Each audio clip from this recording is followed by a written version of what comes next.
Back in the army, in my conscript times, we were trained with AK-4s. These weapons are old German weapons. Our weapons, specific ones, were made in Sweden, but actually the design is German and it is about 60 years old, maybe more, and my personal weapon was about 55 years old. Still shot, still was accurate, a very reliable weapon, but its time is out. It is living its last years. And we have new weapons coming into NATO. Of course, it starts in the US, the whole NATO countries will start the change, and then Estonia will follow. 5.56 will be changed out to 6.8. This is what we're going to watch today, a new future weapons for the infantry of NATO. Since I'm a conscript and I'll be called in once and every 3 years now, I won't probably get the training for these weapons, but it's still cool to think that the future generations in Estonia don't have to train with 60-year-old infantry weapons, but have these new 6.8mm NATO weapons. Let's hope they make them reliable. This wristwatch is made by Rohje, a Finnish company. Finland is a country north from Estonia. Usually you say Estonia is a country south from Finland because Finland is much bigger, its population is bigger, it is more famous in the world. You may have heard this ridiculous myth that Finland doesn't actually exist. Well, I'm here to tell you that it definitely does, I think. Let me tell you something about the CEO of this company. He was an army man, also he's a vet right now. He served in Lebanon in the peacekeeping missions. This is his video. He has seen sandstorms and snow in Lebanon, which is crazy. When he came out of the army, he started a watch company and he brought all of that discipline and hard work into this watch. This is why I wear it, this is why I value its quality, because you can see that it has military grade discipline put into it, and it is reliable, strong, and it does not break. It is good looking and stylish. I can vouch for this. Go and get it. The link is in the description below. Woo. As always, we have 3 new patrons on this channel. I will never skip the patrons because they are the backbone of this channel, keeping it afloat. We have James Gordon. Thank you, Mr. Gordon. Then we have Viper. Thank you, Viper. And finally, we have Brandon W Todd. Thank you for becoming a Patreon. If you want to support this channel, the link is in the description below. Become a patron, I will read your name out loud. You will be recognized for your actions, and I'll be very thankful for you. It makes sure I can keep making these videos for you. Let's see, what is this new next-gen weapon about? Let's dive into the details of what we know so far with the 3 future weapons programs that will eventually replace the 5.56 M16 family of weapons. We found some new, incredible animations from the inner workings of the Textron bid, created from their rifle patent plants. I did all the research and consolidated it here for you. I'm Chris Cappy, former Army veteran, and this is Task and Gear. Here's the big takeaway. The new round will be slightly heavier, fly at a faster velocity, and if all goes according to plan, it will allow troops to engage the enemy at greater distances with more lethality. Of the AK-4 is 7.62mm, which is even heavier and bigger and bulkier round than this new one. And this new one is supposed to replace the old 5.56, which is truly small. When we saw American troops shooting from their M4s and they shot 5.56, and I put the 7.62 next to it, our AK-4 rounds, it looked massive. The 5.56 looked really small. And they told me that there is a purpose that the NATO uses smaller round right now. It doesn't kill, it injures enough to send the enemy out of the battle, but it doesn't kill. 7.62 definitely kills. It leaves a huge hole in you. And the ammunition is quite heavy actually. The original companies in the running for the bid, only 3 remain: 6 Hour, General Dynamics, and Textron. The losers who were tossed out of the running in September are FN America and PCP Tactical. Better luck next time in 60 years when the military is looking for a new, next generation weapon. Each one of the bids is made up of 3 different weapon systems. We have a replacement for the M16 carbine, a replacement for the M249 saw, and last but not least, a replacement for the 7.62 firing M240 Lima. And that's the artist formerly known as the M240 Bravo if you come from my era. The first 2 are 6.8mm firing, and the last is a 338 Norma Magnum, which is a step up from the 7.62. First up is the... Yeah, 7.62 is what we use now, and this was even a step up bigger than that. 7.62 is enough. You don't need anymore. It's a big caliber round. It will go through walls. It's good for urban because it shoots through walls. I mean, AK-4 as a weapon is very bad for urban. It is long and bulky. You can't turn corners with that weapon. You can't fold the... How do you call the part that goes into your shoulder? In Estonia, kaba? In American, I don't know how you call it, but you can't fold it, so in urban warfare this is a very heavy and bulky and useless weapon.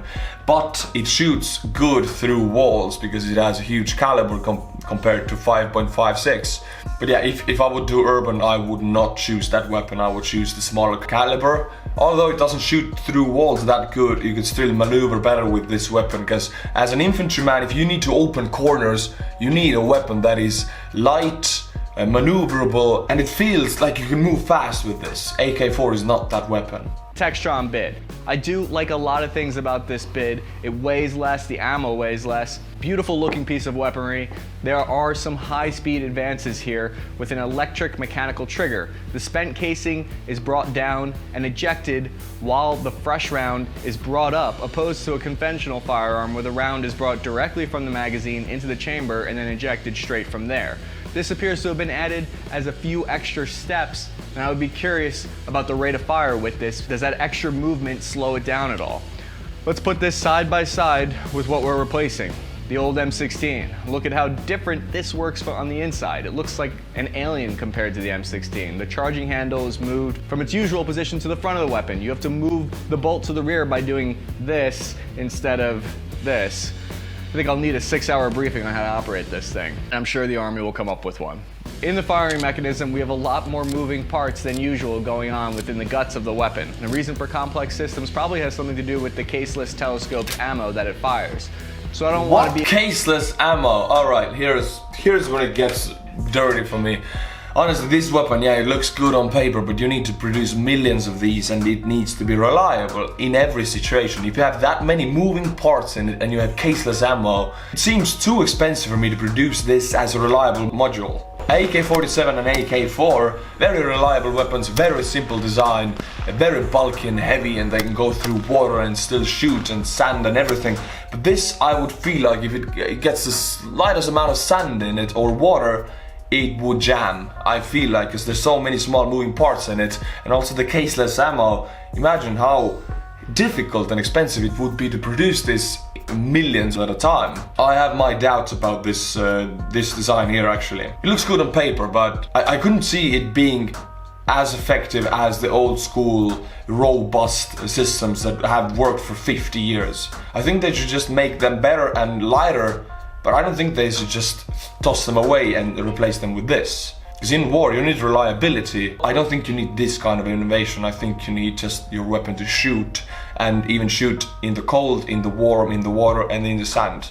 This is what saves your life. Welcome back to the Estonian soldier hat competition, my friends. See the flag? I just put it up. That's the Texas flag, because it won the Estonian YouTuber Cup competition. Whichever state to win the Estonian soldier hat competition will replace this Texas flag. So, you wanna see your flag up on my wall? Get the hat for your state. We have some new orders, let's begin. We have Jose Reyes, or is Jose Reyes, from Arizona. That puts Arizona also to the first place. We have 3 first place right now, all have 3 points. You only need 3 to win, what? Yeah, that's the beginning phase of the competition. This will change quite soon. We have Spencer Martin from Kentucky. Yeehaw, Kentucky, one of the cowboy states, right? Fried chicken. I would love some fried chicken right now. Damn it, I'm hungry. Send some via Gmail.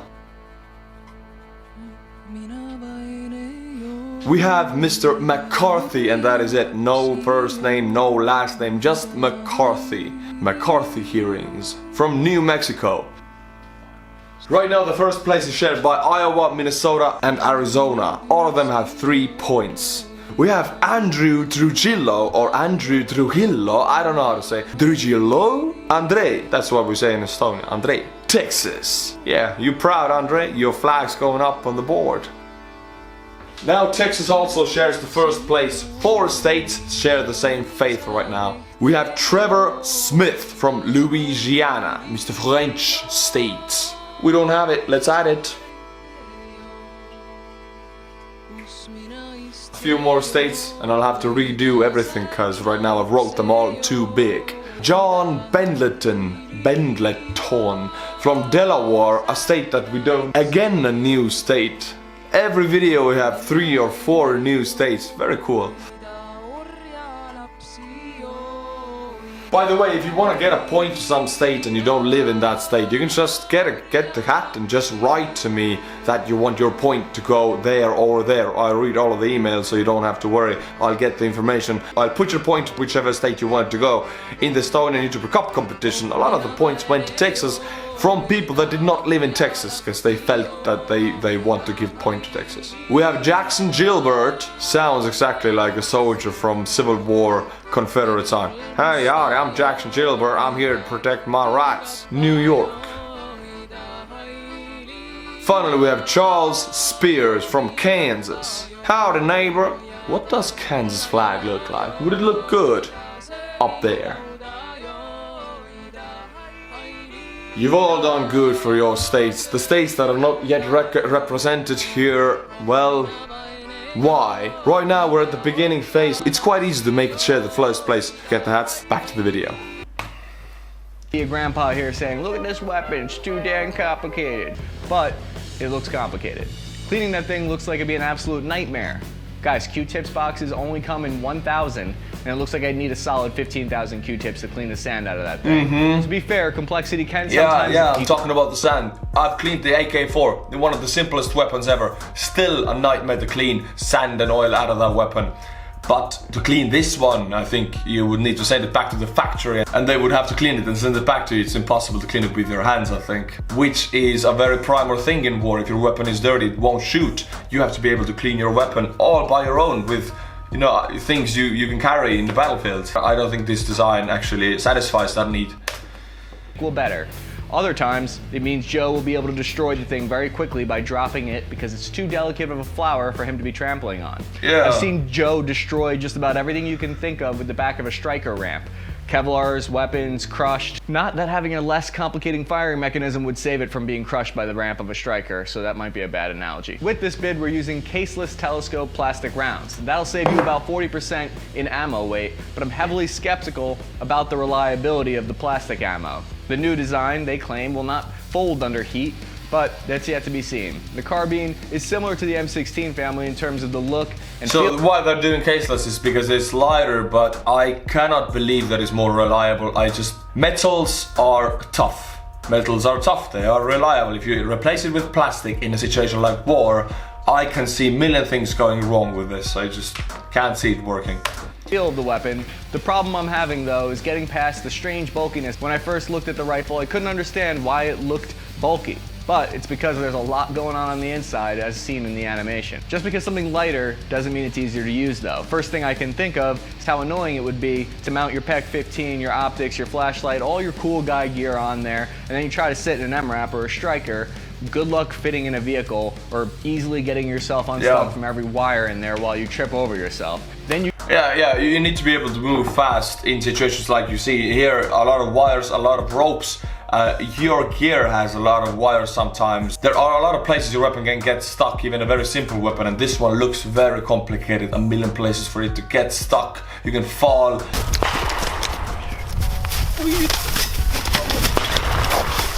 I cannot see it being like your friend in the battlefield. I can see it just getting on your way. Weapon needs to be very simple, effective, and easy to use, easy to clean. This one seems complicated. Too complicated to be used by a stupid simple soldier. You get out only to get back in a minute later. Hurry up and wait. Before we tap the Sig Sauer bid, I want everyone to keep in mind that this is technically not an official replacement for the 5.56 M16, not yet anyway.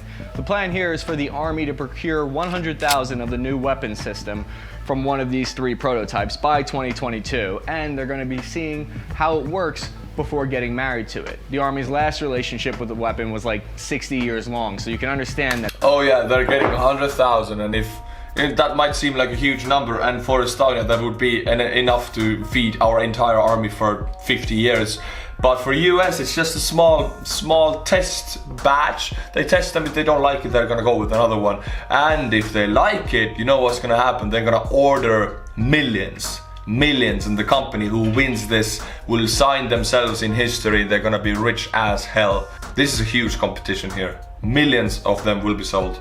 That it's difficult for them to do a change like that. Even though I know they've been seeing other weapons on the side for years. I'm looking at you, FN Scar, you home wrecker. Why are they doing this? In 2010, Congress initiated an investigation of the performance of the M4, its pros, its cons, and if they had a reason to replace it. A summary of the report says that while there may have been concerns raised by some of the M4's reliability and lethality, studies suggest that the M4 is performing well and is viewed favorably by the users. However, the Army is undertaking the individual carbine competition to conduct an open competition among small. I haven't shot the M4, but when I see it on the US troops, when I compare it to my AK-4, I would love that weapon. I would so much love it. AK-4 weighs a ton. Its ammunition and magazines are made out of full metal.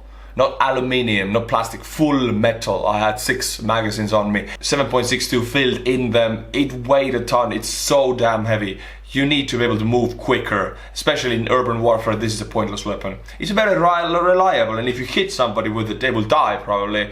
But still, M4 seems like a cake. It's perfect. It's small. It's fast. It's light.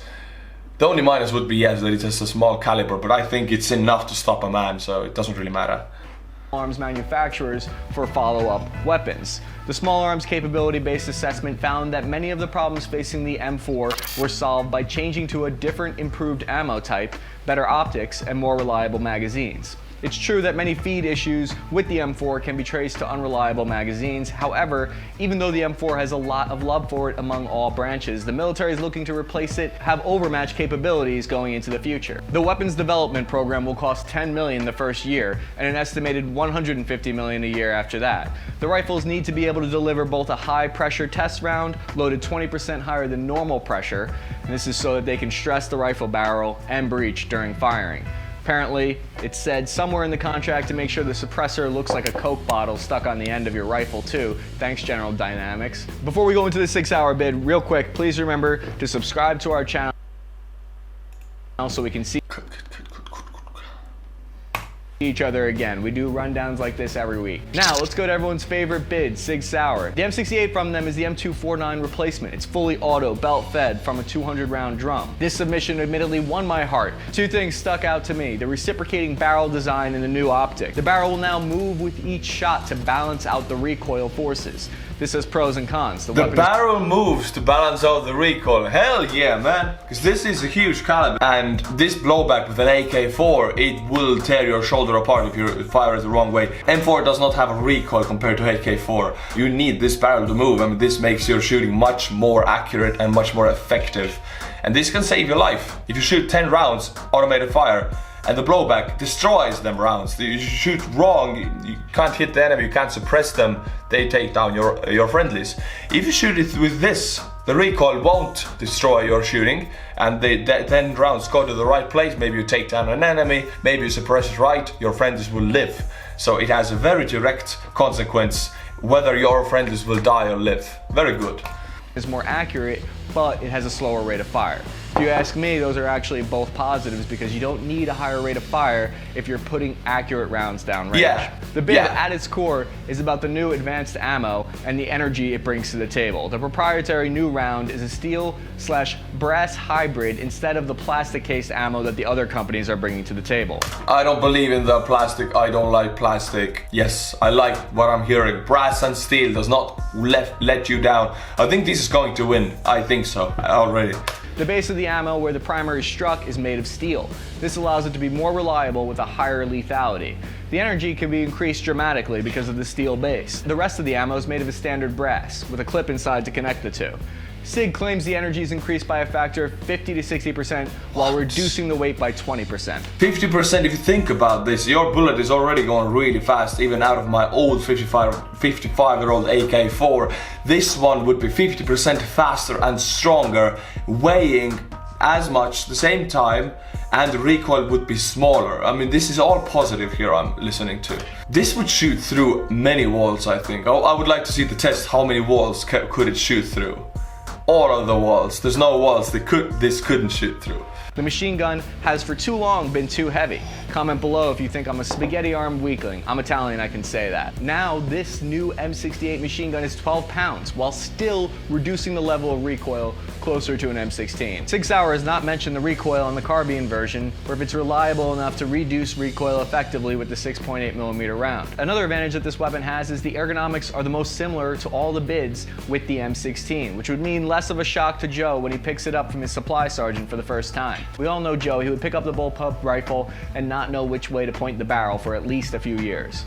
The new optic from Sig Sauer that comes along with these weapons have some really impressive capabilities. Up to 1,200 meters out with the 338 machine gun, you can first laze the target and the system will put the first round on target after that. The military has held the position that they would not replace their current weapons until there was a significant enough leap in technology to justify the massive cost of replacing all the weapons. I think that these bids are getting closer and closer to that point. Sig Sauer worked up a replacement for the M240 as well, and the number one feature of the replacement is the 338 round. And I guess that they figured it wasn't fair to up the firepower of the 5.56 to 6.8 and then not replace the 7.62 with an upped 338, which falls somewhere between the 7.62 and the 50 cal. This prototype, while firing a larger round, still only weighs 19 pounds. This is a very exciting update. The energy on target is similar to a 50 cal.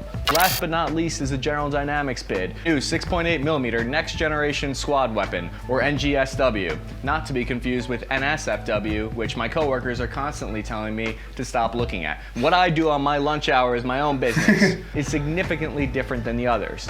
They're going for a bullpup design with their weapon, and I know that there's a lot of hate for the European bullpup design, especially because word on the street. It looks weird, I'm gonna tell you right now, it looks weird. Looks like one of those cheap Second World War. At the end, 2 last years, they made very weird weapons because they couldn't produce the full-sized weapons anymore. The Germans and everybody at least made like these cheap versions of them weapons. Like the British machine gun Sten, or Germans have aftermarket some very, very strange weapons. And this looks like one of those. Looks like a stick with a magazine.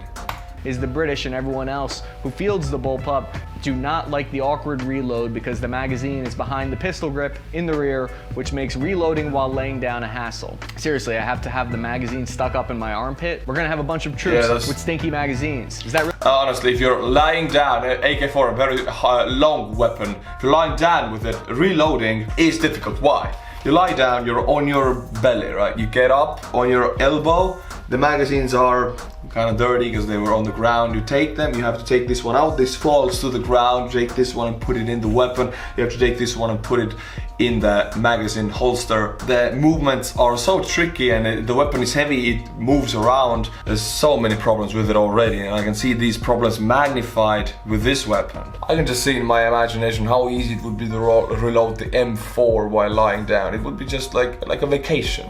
Really what you want? I'll just do what I always do and spray it with Axe body spray, the old G.I. Joe shower. With this design, it means a longer barrel while still having a shorter length in overall for the rifle. Because firing mechanism has been moved to the rear of the rifle near the buttstock, right where you place your face, which isn't fun to be firing the rounds when they're going off right next to your face with this different design. They're going with an entirely polymer case for their ammo as opposed to the steel base or telescoped ammo. So each developer is coming to the plate with a different style of ammo entirely. The polymer ammo is developed separately from General Dynamics in a partnership with True Velocity Ammo. Okay, I have a problem with this. Ammunition is the thing that should be as robust and easy to make as possible. Everything that is moving away from metals, I don't buy. I cannot see them working in tough situations. Polymer, plastic, yes, they're good in civilian world, and they're good in protective gear, but ammunition, I think it needs brass and steel, which Sig Sauer had. Ammo looks great. It saves weight. It absolutely is revolutionary. This makes the decision even harder because all the weapons have their pros and their cons. Some save more weight in ammo or save more weight with the rifle.